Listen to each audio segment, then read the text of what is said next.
सिद्रा के जो नए ससुराल वाले हैं उन्हें ये कहते हैं कि हम सिद्रा के रिश्तेदार हैं और सिद्रा को वापस ले जाने के लिए हम लोग आए हैं, आप इसे हमारे साथ भेज दें और हम इसकी धूमधाम के साथ आपके साथ रुखसती करेंगे।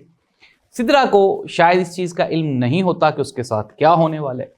तो सिद्रा को लेके ये जो फैमिली है, ये जो लोग हैं, ये वापस रावलपिंडी पहुंच जाते हैं।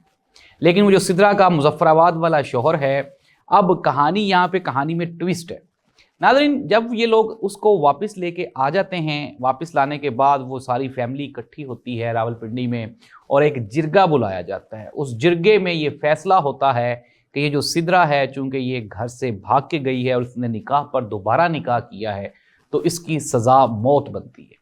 तो नाज़रीन, इस तरह से ये जो जिरगा है और ये जो फैमिली है सिद्रा की, ये मिल के सिद्रा को मौत के घाट उतार देते हैं।